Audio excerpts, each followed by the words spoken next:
முதல் நிலையானது ஆண்டவர் தீர்ப்பிடப்படுகின்றார். ஆகவே இப்பொழுது நமது இளைஞர்கள், நமது தாப்பட்டையில் பங்கில் இருக்கின்ற ஒவ்வொரு இளைஞர், இளம்பெண்கள், சிறார்கள், பெரியவர்கள் இணைந்து நடிக்கின்ற இந்த திருச்சிலுவை பயணத்திலே நாம் சிறப்பாக பங்கெடுப்போம். அவருடைய பாடுகள் உண்மையிலே ஒரு உன்னதமான பாடுகளாக இருக்கிறது. ஆகவே நமது இளைஞர்களையும், சிறார்களையும், பெரியவர்களையும் வரவேற்று அவர்களை பாராட்டுவோம். நன்றி.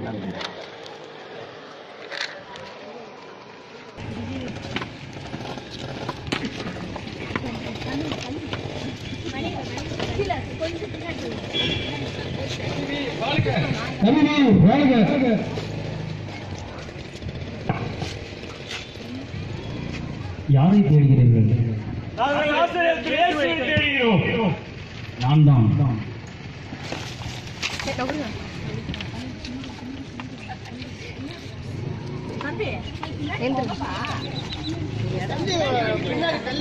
யாரை தேடுகிறீர்கள்? நான் தான் என்று உங்களிடம் சொன்னேனே. இவனை கைது செய்யுங்கள்.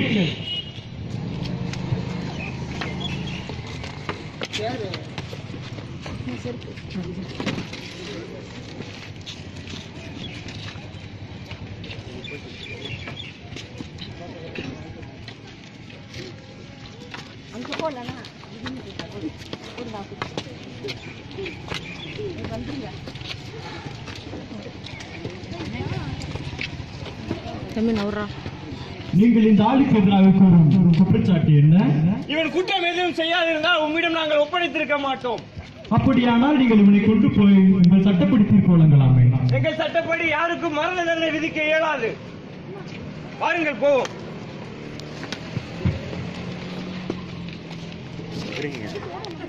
நீ யூதரின் அரசனா?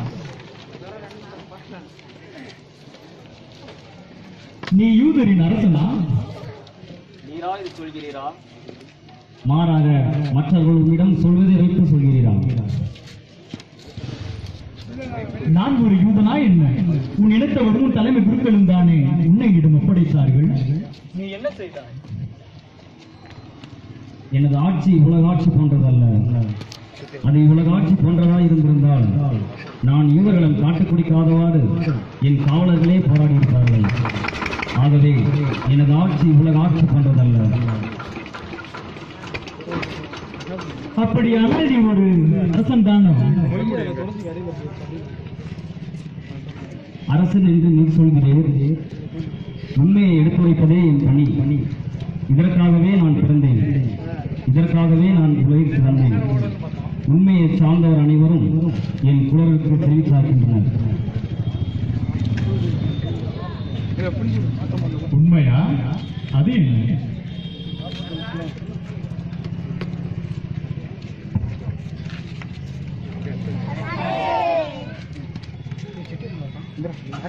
இந்த ஆளுக்கு எதிராக நான் ஒரு குற்றமும் காணவில்லை. ஆகவே நான் இவனை விடுதலை செய்கிறேன்.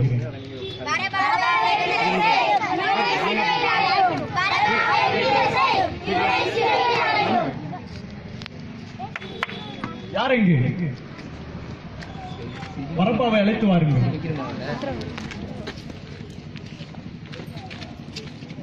நான் உன்னை விடுதலை செய்கிறேன். இவனை உங்களிடமே ஒப்படைக்கிறேன்.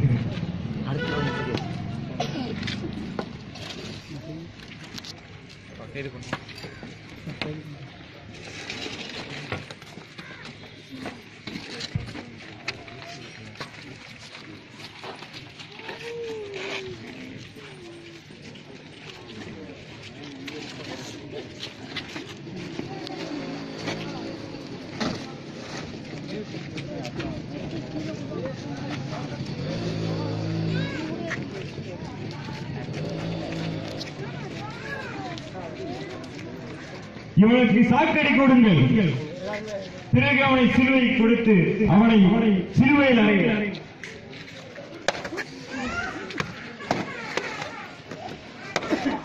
அந்த முன்மொழியை கொண்டு வா.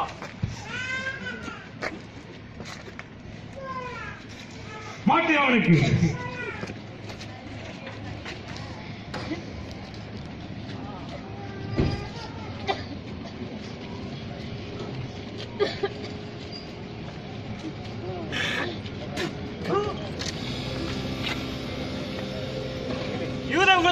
என்னை பாருங்கள்.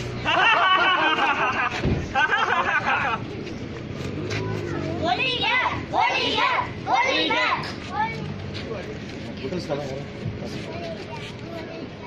முதல் நிலை, இயேசுவை தீர்ப்பிடுகிறார்கள். திவ்ய இயேசுவே, உம்மை ஆராதித்து வணங்கி உமக்கு நன்றி அறிந்து தோத்திரம் செய்கிறோம். அதே ரட்சகரமான சிலுவை சுமந்து உலகத்தை மீட்டு ரட்சித்தீரே. ஆண்டவர் இயேசு உலகிற்கு அடையாளப்படுத்தப்படுகிறார். தீர்ப்பு என்பது என்ன? ஒரு சமூகம் ஒருவரை அவர் இன்னர், இப்படிப்பட்டவர் என்று மனு தர்மத்திற்கும் இறைவனுக்கும் கட்டுப்பட்டு அறிக்கையிடுவதுதான் தீர்ப்பு எனப்படும். மேற்குறிப்பிட்ட ஒரு சூழலில் ரோமை பிரதிநிதி பிலாத்து இயேசுவை யார் என்று அறிந்து அறிக்கையிட, இவர் முன் நின்ற யூத மத குருக்கள், பரிசேயர், சதுசேயர், யூத மக்கள், அவருடைய படைவீரர்கள், இன்னும் அதிகாரத்தில் இருந்த ஏரோது, கடைசியாக அன்பு மனைவி என விசாரித்தும் நிறைவு பெறாமல் தானே இறைமகன் இயேசுவிடம் பல கேள்விகளை கேட்டு முடிவாக முற்றத்தில் நின்று அறிக்கையிட்டார். இன்றும் கூட நாம் ஒருவர் சொல்லும் ஒரு உறுதிமொழியை வைத்தோ அல்லது சிறப்பாக அவர் செயல்பட்டதை முன்னிலைப்படுத்தியோ அவரை ஊரறிய பாருங்கள், இவன் மனிதன் அல்லது இவள் மனுஷி என்று கூறுகிறோம். ஒரு கூட்டத்தில் நீங்கள் யார் என்று கேட்டபோது ஒருவர் கூட நான் இறைவனின் உன்னத படைப்பான மனிதன் என்று கூறவில்லை. மாறாக தங்களுடைய பெயராலும் ஜாதிகளாலும் செய்யும் தொழிலாலும் மதங்களாலும் மொழிகளாலும் தங்களை அடையாளப்படுத்திக் கொள்கின்றார்கள். இறைவனுக்கு கீழ்ப்படிதலும் மனிதனுக்கு அன்பும் கொண்டு இயேசு வாழ்வதை கண்ட பிலாத்து அவரை மனிதன் என தீர்ப்பிட்டார். நமது திருச்சபை நம்மை இறைமக்கள் என்று அழைக்கிறது. உலகமோ கிறிஸ்தவர்கள் என்று அறிக்கையிட ஆசைப்படுகிறது. ஆனால் நாமோ நம்மை பாவி என்று தீர்ப்பிட்டு இவர்களை விட்டு தள்ளி நிற்க விளைகிறோம். யூதாவையே இறைமகன் நண்பா என்று அழைத்தார். யூதாசை நண்பன் என்றால் நிச்சயம் இயேசுவிற்கு நாம் பாவிகள் அல்ல, மாறாக நாம் அவரது நண்பர்கள். இயேசுவை போல் நமது அயலானை நண்பர்களாக நாம் அடையாளம் கண்டால் உலகம் நம்மை இவர்கள்தான் நண்பர்கள், மனிதர்கள் என தீர்ப்பிடும். இந்த வாக்கியத்தை பெற இறைவனுக்கு கீழ்ப்படிதலும் அயலானுக்கு அன்பும் கொண்ட வாழ்வை பெற்றிட முழந்தாளிடுவோம். ஜெபம். இறைவா, உமக்கு கீழ்ப்படிதலையும் அயலானுக்கு அன்பையும் பகிர்ந்திட எங்களை வழிநடத்தும். எங்கள் பேரில் தயவாயிரும் சுவாமி, எங்கள் பேரில் தயவாயிரும்.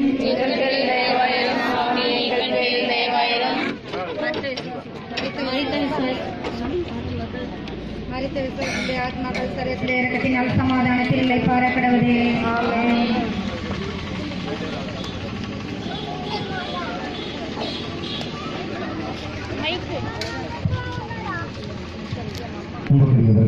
முதலில் மற்றும் அதனைத் தொடர்ந்து சங்கமக்கு இருபுறங்கள் உங்களை எங்களிடம் கேட்டுக்கொள்வார்கள். இல்லை என்றால் ஒருபுறமாக நமது இளைஞர்கள் எடுத்துக் கொண்டு செல்கின்ற அந்த வேலையிலே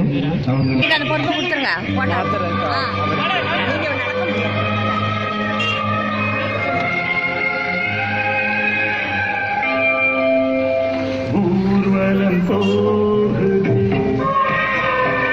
ஊர்வலம்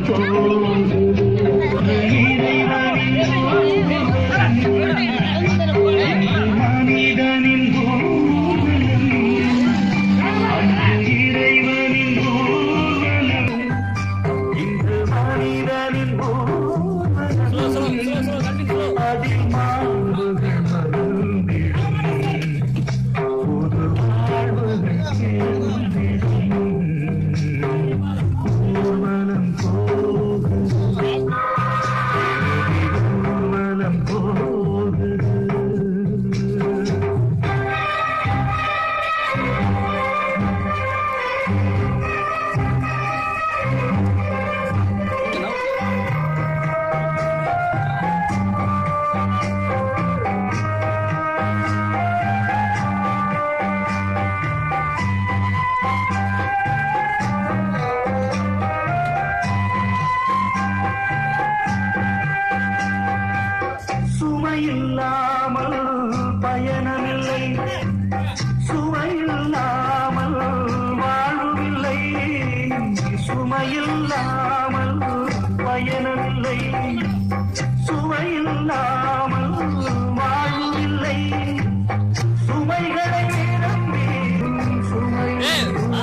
இறைவனின் வழியாகும் உமையும் சுவையாகும் இறைவனின் வழி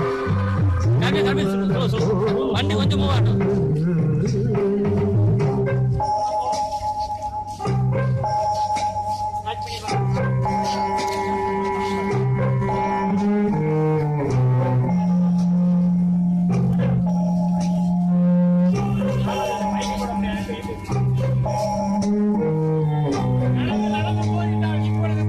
எப்படி அடிவாங்கி சாவ போகிறார்.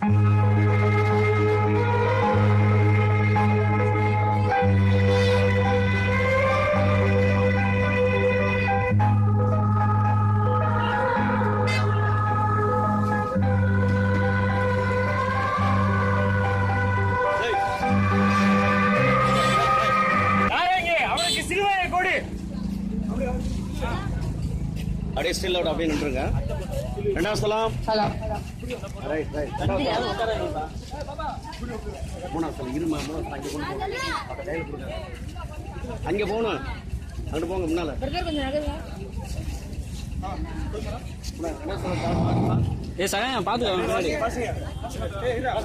இரண்டாம் நிலை பாரச் சிலுவையை இயேசுவின் தோள் மீது சுமத்தி ஆராதித்து வணங்கி நன்றிகள் ஸ்தோத்திரம் செய்கின்றோம்.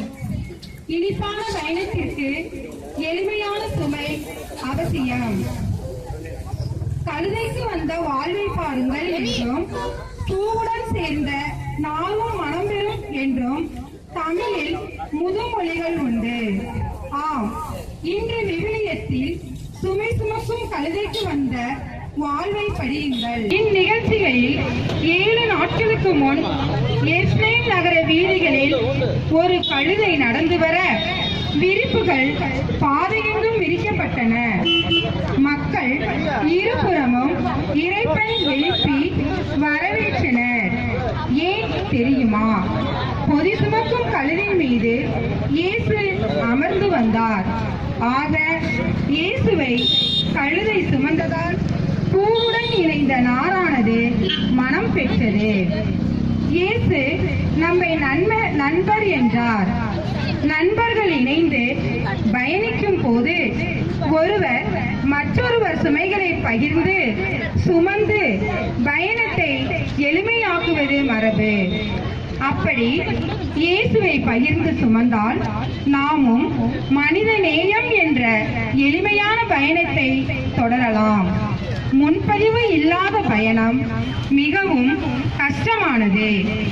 ஆலயத்தில் கூட இருக்கை முன்பதிவு முண்டையடித்து செய்தவர்களில் சிலர் சிலுவை பயணத்தில் கூட தொடர்ந்திட யோசிப்பதை நாம் பார்ப்பதில்லையா? இயேசு தனது சிலுவை பயணம் சற்று எளிமையானதாக மாறிட அவர் செய்த முன்பதிவு இருக்கையை தேடுகிறார். சுமையோடு உள்ள இயேசுவிற்கு அந்த முன்பதிவு இருக்கை நமது உள்ளம் என்பதை மறக்க முடியுமா? நமது இதய முன்பதிவு இருக்கையை திறப்போம். அவர் சற்று அமர்ந்து நிலை கழுதை யாருக்கு சுமந்தது? இயேசுவை. நண்பர்களாக பயணிக்கும் போது நாம் யார் சுமையை சுமக்க வேண்டும்? இயேசுவின் சுமையை. அதாவது அன்பு, மன்னிப்பு, அரவணைப்பு என்ற சுமைகளை சுமந்தால் இயேசுவின் கைகளுக்கு போகும் நமது பாவம் என்ற பாரச்சிலுவை நம்மை விட்டு மறைந்து போகும். வெற்றியின் சின்னமாக இயேசுவின் கரங்களுக்கு அழகு சேர்ப்போம். பேருதுவின் மாமியாரின் கையை இயேசு பிடித்தவுடன் அவர் குணம் பெற்றார் என படிக்கின்றோம். பயணத்தில் அயலானை சுமந்து பணிக்க அருள் தாரும். எங்கள் பேரில் தயவாயிரும் சுவாமி, எங்கள் பேரில் தயவாயிரும். இறை சொல் பிரியமான சகோதர சகோதரர்களே, இறை மக்கள் நமது இளைஞர்களுக்கு பின்னால 2 நபராக அல்லது 3 நபராக ஓரமாக ஒருபடி உங்களை அன்புடன் கேட்டுக்கொள்கின்றேன். இப்பொழுது இறை மக்கள் தயவு செய்து முசிறி பக்கம் அந்த ரோட்டு சைடு போகும்படி உங்களை அன்புடன் கேட்டுக்கொள்கின்றேன். வண்டிக்கு வழி விட்டு விடுவோம்.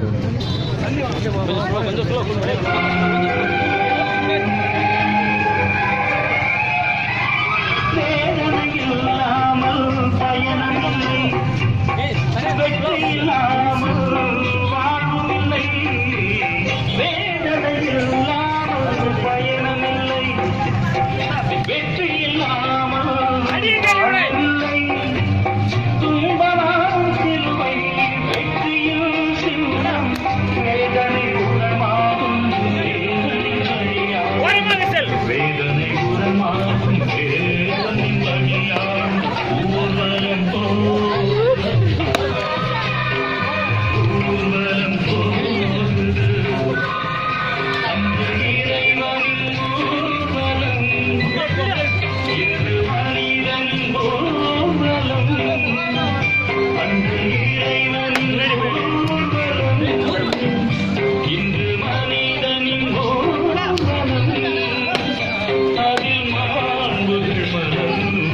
திவ்ய இயேசுவே, உம்மை ஆராதித்து வணங்கி உமக்கு நன்றி என்ற தோத்திரம் செய்கிறோம். நமது பயணத்தில் இறைவார்த்தையை கண்டு நமது மனக்கவலை இன்று நமது பயணத்தில் நாம் ஈடுபடுகின்றோம் என்பதுதானா இறைவனின் இசை.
பெரிய இடத்தில் மோதினால் இப்படித்தான் எப்படி அடி வாங்கி சாவுகிறான் என்று பார். அன்னையை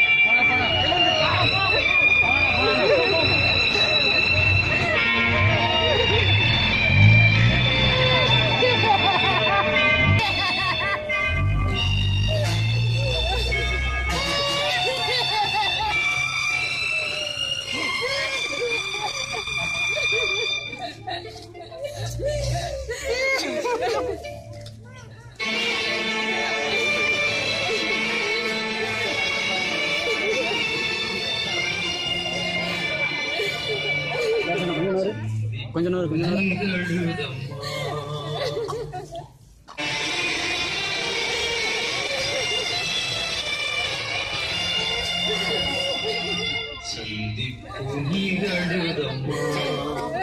தாயின் சந்திப்பு நிகழுதம்மா,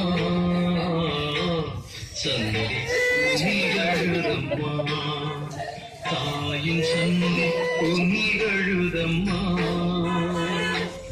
கல்வாரி செல்வாதையிலே கடுமரம் சுமந்த பார்வையிலே சந்திப்பு நிகழுதம்மா, தாயின் சந்திப்பு நிகழுதம்மா, சந்திப்பு நிகழுதம்மா.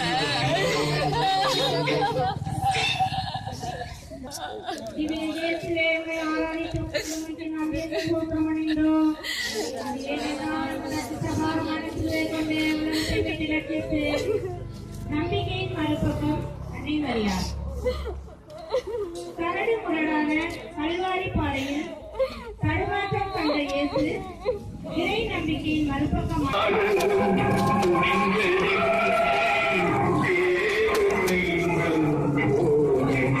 கொஞ்சம் ஸ்லோ கொஞ்சம் ஸ்லோ.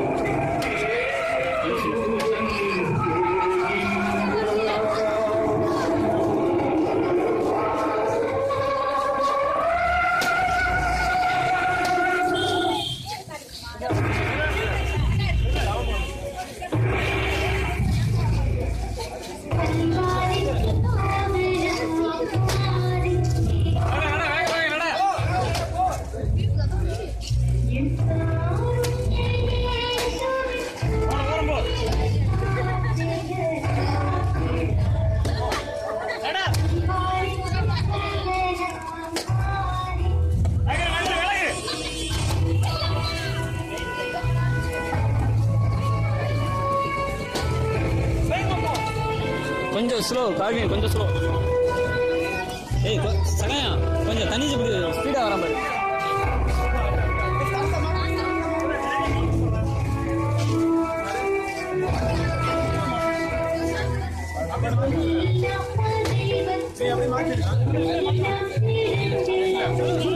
இவன் இங்கேயே செத்து விடுவான் போல் தெரிகிறது. இவனால் தூக்க முடியவில்லை.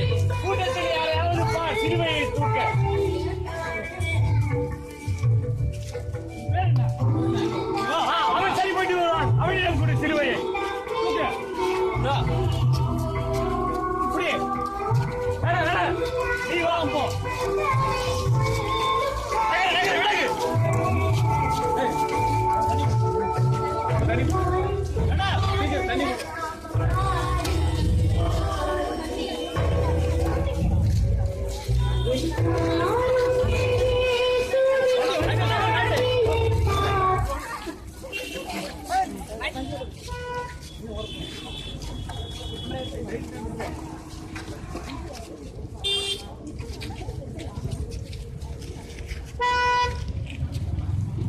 வாசிங்கம்மா.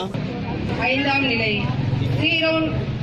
சீரோன் ஊராகிய சீமோன் இயேசுவுக்கு உதவுகின்றார். திவ்ய இயேசுவே, உம்மை ஆராதித்து வணங்கி உமக்கு நன்றி என்று தோத்திரம் பண்ணுகின்றோம். அதேனென்றால் அற்புத பாரமான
ஆறாம் நிலை. வேரோனிகா என்ற பெண் இயேசுவின் முகத்தை துடைக்கின்றார். திவ்ய இயேசுவை ஆராதித்து வணங்கி உமக்கு நன்றி என்ற சோத்திரம் அடைகின்றோம். உலகத்தை ரசித்து பிறர் தேவைகளை உணர்ந்த பொழுது நிபந்தனைகள் இன்றி நிறைவேற்றும். இயேசுவுக்கு ஆறுதல் தேவை என உணர்ந்தவுடன் செய்து முடித்தாள் வேரோனிகாள். இதுதான் வேரோனிகாளின் அடையாளம். பெற்ற நன்மைக்கு பிரதி உபகாரமாக தனது முகத்தின் சாயலை அவளுடைய துணியில் பதித்து உலகம் வியக்கும் வண்ணம் இயேசு அவளை பெருமைப்படுத்தினார். இது இயேசுவின் அடையாளம். அன்று வேரோனிகாள் செயலால் இயேசுவுக்கு கிடைத்த ஒரு ஆறுதல் மட்டுமே. ஆனால் இன்று கல்வாரி எங்கெல்லாம் காணப்படுகின்றதோ அங்கெல்லாம் அழிக்க முடியுமா? அல்லது அவருக்காக எதையாவது செய்யத்தான் முடியுமா? முடியாதே. காரணம், நாம் வளர்ந்த வழியும் கேட்ட உலக போதனைகளின் மொழியும் எப்போதும் நமக்காகவும் எப்போதாவது பிறருக்காகவும் செயல்படத்தான் கற்றுத் தருகின்றன. இப்படிப்பட்ட சுயநல வாழ்வு எப்படி, ஏன் நம்முள் தோன்றியது? தெரிந்து கொள்ள ஆசையா? பாருங்கள். இறைவன் முன் எப்பொழுது நாம் அவருடைய ஆவி, அவரால் சாயல் கொண்ட அவருடைய படைப்பு என்ற உண்மையை மறந்தோமோ, மேலும்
ஏழாம் நிலை.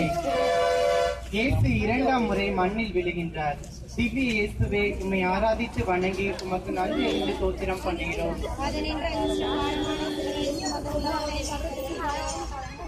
நம்பிக்கையுள்ள ஜெபமும் உடலை வருத்தும் நோன்பும் உயிர் காக்கும் உணவு.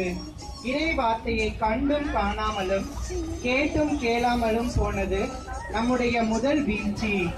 நமக்கு மீண்டும் வாழ்வு உணவுமாக வந்த அந்த இறை வார்த்தையை சிறிதளவாது நமது உடலை வருத்தி நோன்பு இருந்து ஜெபித்து நமக்குள் ஏற்றுக்கொள்ளாதது நமது இரண்டாம் வீழ்ச்சி.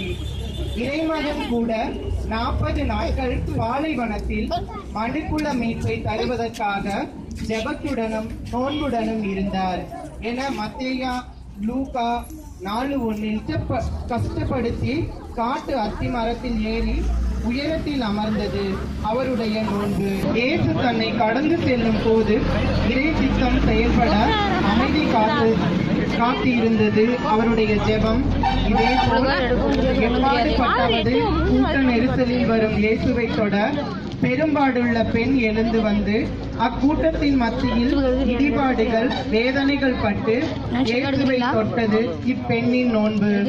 எனது முயற்சியில் அவருடைய ஆடையின் விளிம்பை தொட்டாலே குணம் பெறுவேன் என நம்பியது அவளுடைய ஜெபம். இது தனி மனித மீட்பு. அதே போல் மீட்பு பெற்ற நாம் பிறருக்காகவும் இந்த மீட்பை தந்திட மார்க்கு 4 திணிவாதம் கொண்டவரை கட்டிலோடு சுமந்து வந்து வீட்டின் கூரையை பிரித்து பலி உண்டாக்கி இயேசுவின் முன் இறக்கின்றனர் என்று படிக்கின்றோம். மீட்பு நமக்கு என்றாலும் பிறருக்கு என்றாலும் ஜெபம் நோன்பும் தேவை என நாம் அறிகின்றோம். அதே போல் காற்று உள்ள இடத்தில் கைகளை இணைந்தால் ஒலி எழுப்பப்படுவது போல் இயேசு உள்ள இடத்தில் இந்த ஜெபமும் நோன்பும் இணையும் போது மீட்பு ஆலய மணியாக நமது காதுகளில் மட்டுமல்ல அனைவரின் காதுகளிலும் இன்ப தேனாக ஒலிக்கும். ஜெபம். இறைவா, எனது சிந்தனைகளையும் ஜெபங்களையும் உடல் பிரயாசைகளையும்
கொஞ்சம் முன்னாடி தான் போறா.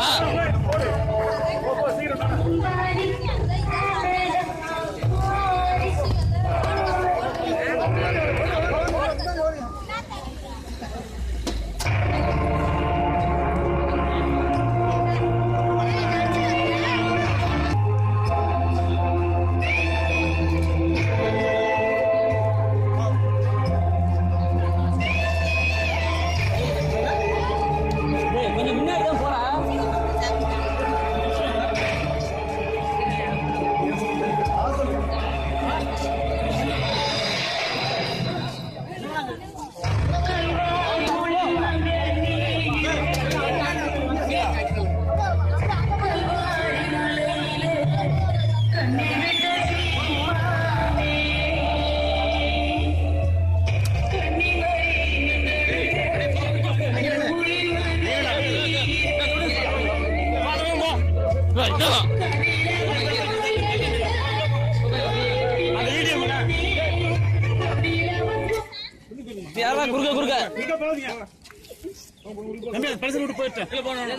இருப்பா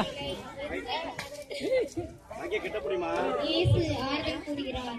திவ்ய இயேசுவே, உமக்கு நன்றி சோத்திரம் செய்கின்றோம். இரக்கப்பட வேண்டும், அதே நேரம் இயன்றதை செய்யவும் வேண்டும்.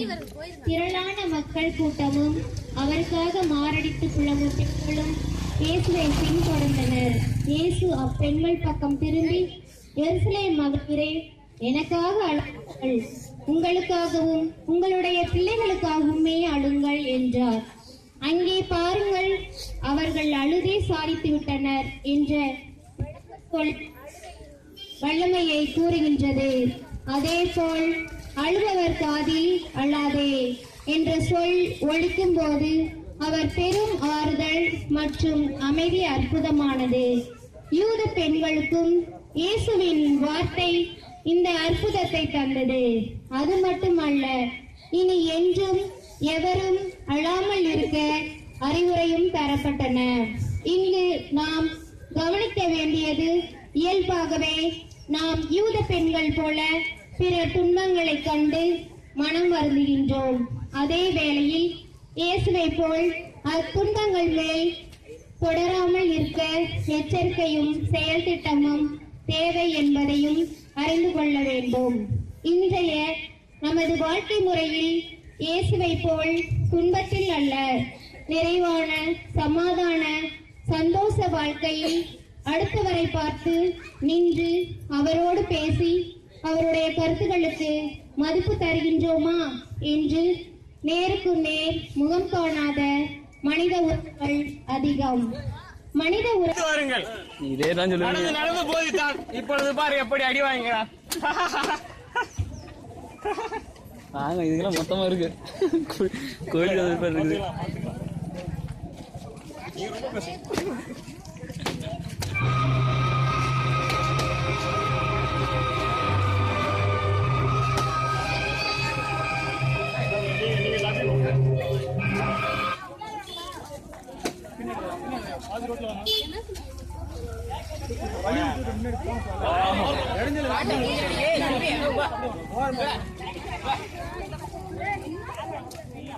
போறா ரெண்டு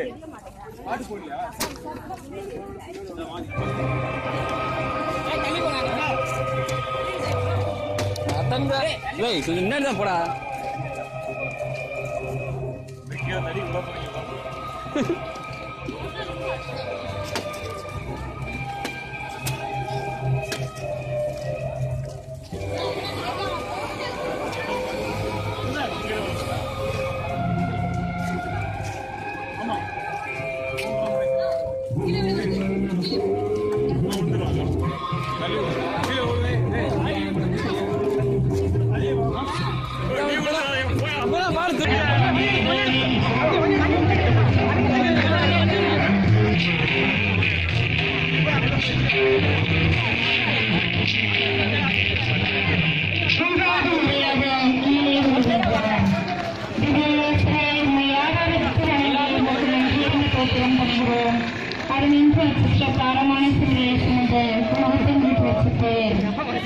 அருள் இறைவார்த்தையை கண்டும் காணாமல் கேட்டும் கேளாமல் போனது நமது முதல் வீழ்ச்சி.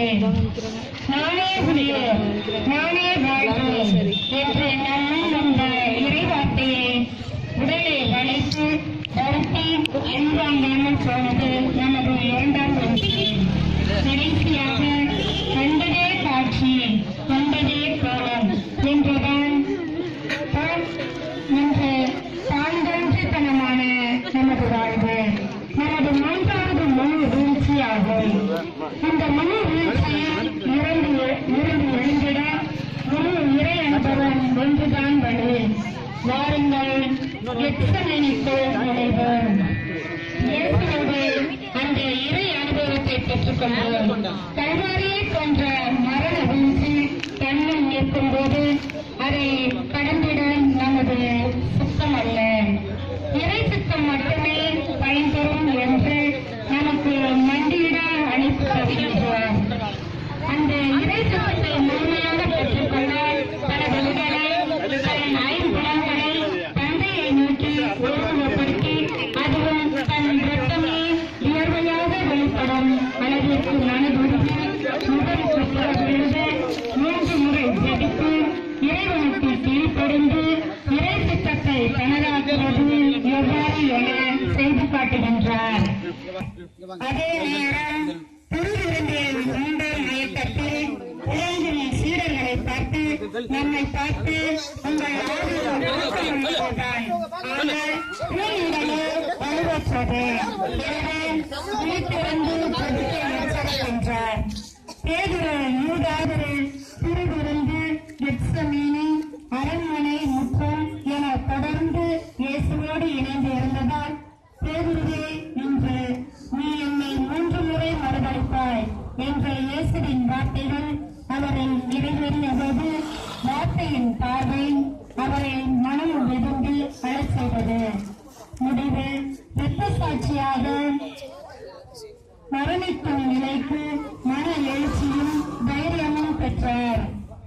முன்காசம் திருவிந்தின் போதே யாரிடம் பேதுரு இயேசுவிடமும் யூதமத குருக்கள் முன்பும் மனம் வருத்தத்தை வெளிப்படுத்தினார்கள்.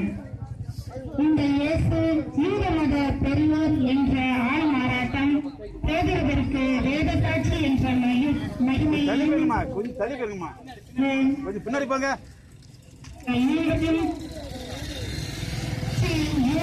தோன்று இருந்தாலும் முடிவு பேதுருவைப்போம் இறைவார்த்தையோடு இணைந்து இருக்கட்டும். இறைவனா உலகமா என்ற ஆள்மாறாட்டம் வேண்டாம். நமது மன மாற்றத்திற்கு இறைவன் மட்டுமே வேண்டும் என்பதை ஏற்றுக்கொள்வோம். ஜெபம். இறைவனா உலகமா என்ற கேள்விக்கு முன் நாங்கள் பேதுருவைப்போம்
கத்தாநிலை இயேசுவின் ஆடையை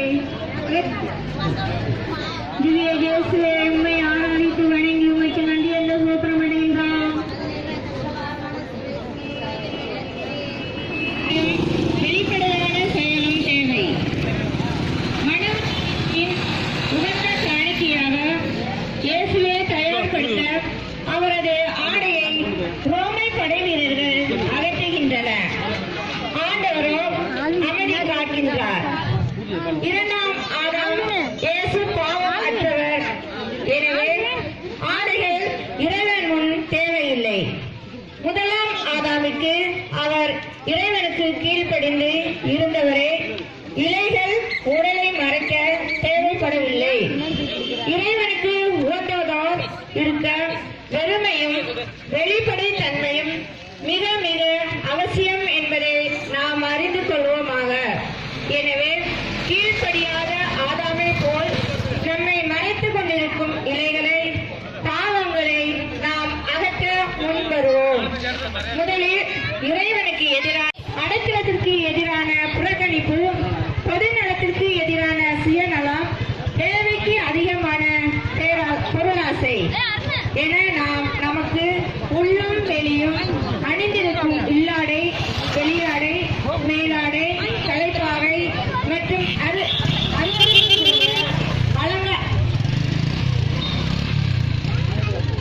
நம்மை நமது நண்பரான விண்ணக படை வீரரான இயேசுவின் கரங்களில் அர்ப்பணிப்போம். ஆச்சரியம் வேண்டாம், யூதாவையே ஆண்டவர் நண்பா என்று தான் அழைத்தார். பொறுமையுடன் மறைவுகளில் நின்று விலகி வெளிப்படையாக உலகின் முன் கிறிஸ்து அவர்களால் வாழ்ந்து இறைவனுக்கு உகந்த காணிக்கையாக நம்மை ஒப்புக் கொடுப்போம். நாம் நம்மை அர்ப்பணிக்கும் போது ஆண்டவர் இயேசு விண்ணக படை வீரனாக, நமது பாதுகாவலனாக நம்மோடு பயணிக்க நம்முன் நிற்கின்றார். இறைவனுக்கு கீழ்ப்படிவோம், பெருமையை அடைவோம், விண்ணகம் பெறுவோம். ஜெபம். இறைவன் திருமுன் எந்த ஒளிவும் மறைவும் இன்றி உகந்த காணிக்கை ஆக்கிட நம்மை தாழ்த்துவோம். கொஞ்சம் ஸ்லோ.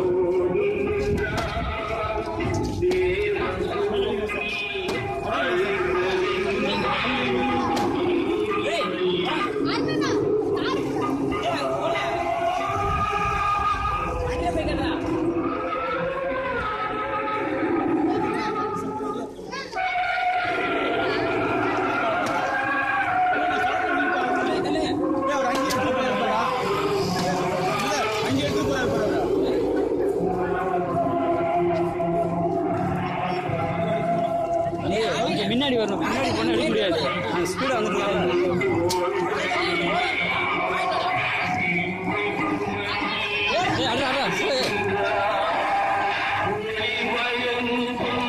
கொஞ்சம் சைடில் போடலாம். எப்படி வரது நான்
கொஞ்சம் நவுந்து நிற்குமா எப்படி இருக்கிறது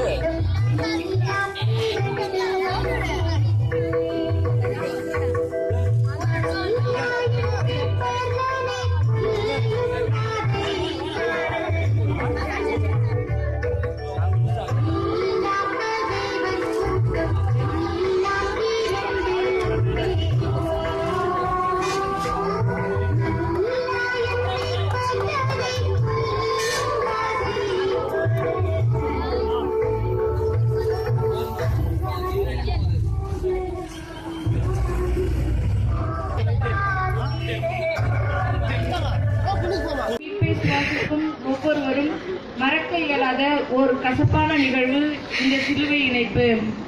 இது மனுக்குலத்திற்கு பிறந்த கால இணைப்பு.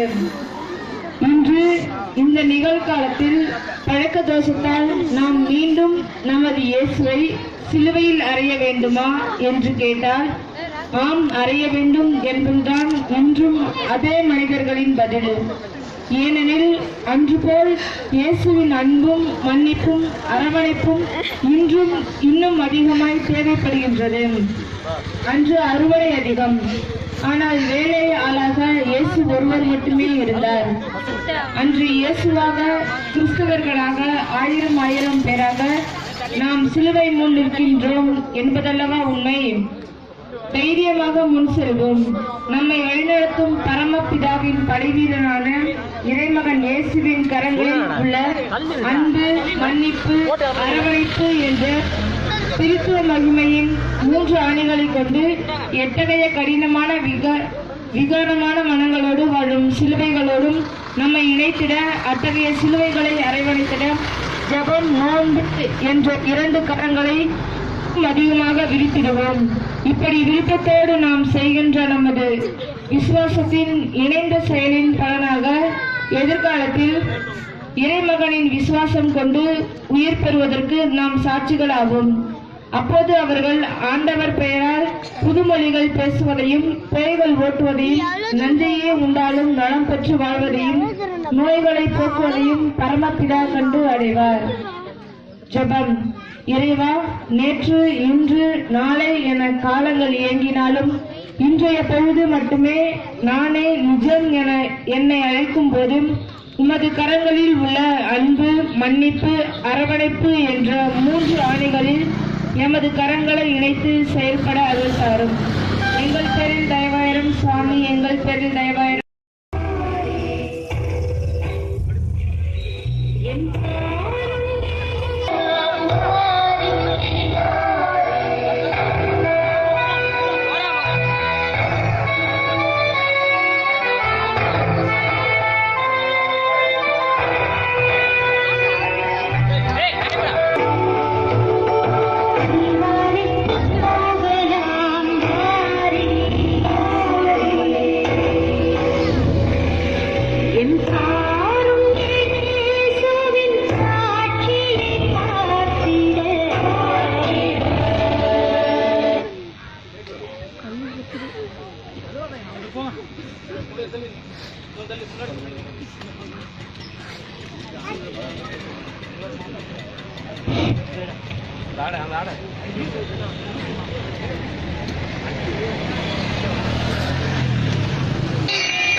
சிலுவை மரத்தின் மேலே சிந்திய தத்துவ துளிகள் சிரமதை தாழ்த்தி பணியும் தேவனின் அன்பு மொழிகள்.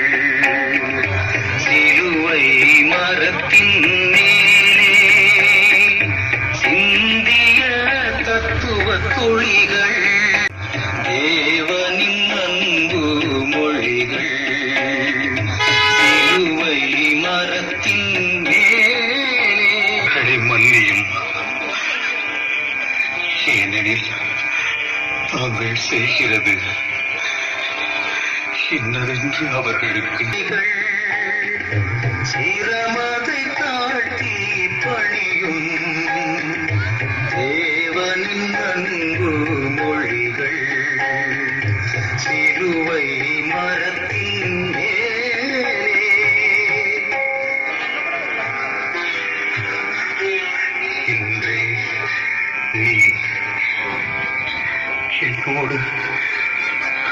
என்னோடு வாழ்வீட்டில் இருப்பாய் என்று நான் உனக்கு உறுதியாக சொல்லுகிறேன். சிலுவை மரத்தின் மேலே சிந்திய தத்துவ துளிகள் சிரமதை தாழ்த்தி பணியும். அம்மா, இதோ உம் மகன். இதோ உன் தாய். சிலுவை மரத்தின் மேலே சிந்திய தத்துவ துளிகள் சிரமதை தாழ்த்தி பணியும் தேவனின் அன்பு மொழிகள். சிலுவை மரத்தின் மேலே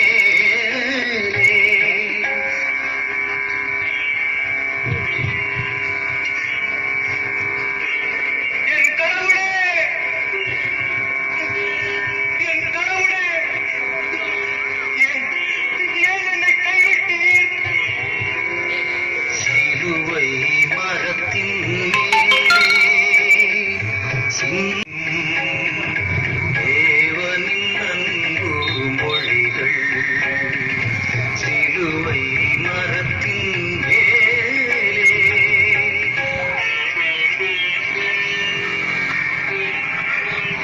தாகமாயிருக்கிறது.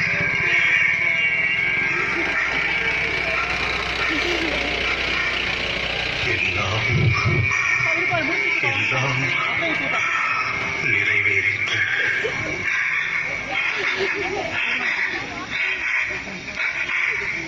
தந்தை, உமது கையில்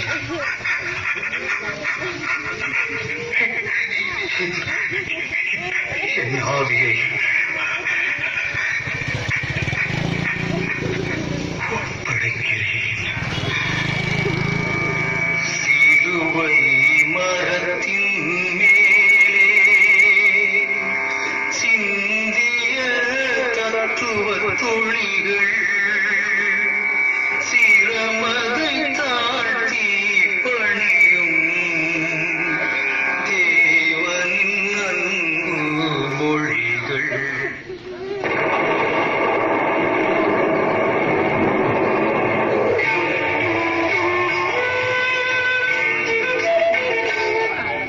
இந்த ஆடையை பாருங்கள், மேலிருந்து கீழ் வரை தையலே இல்லாமல் இருக்கிறது.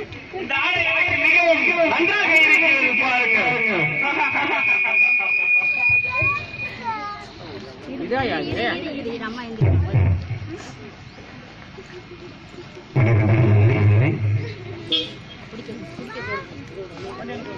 இறைமகன் இயேசு ஆவியை அர்ப்பணிக்கின்றார். திவ்ய இயேசுவை யாராருக்கு வணங்கி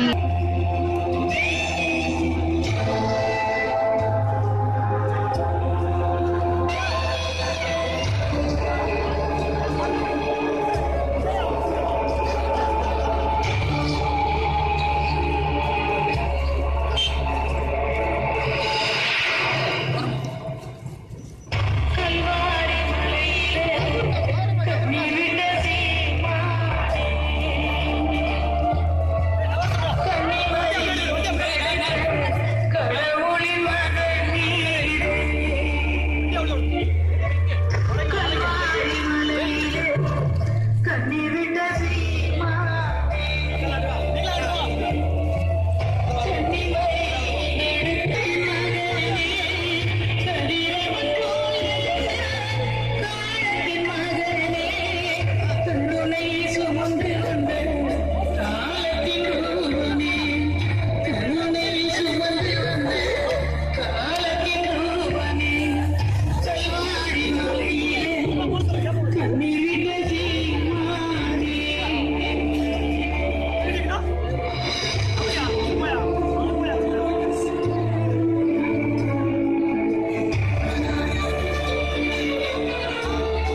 துயரத்தின் உச்சியிலே நெஞ்சமெல்லாம் விளக்கு.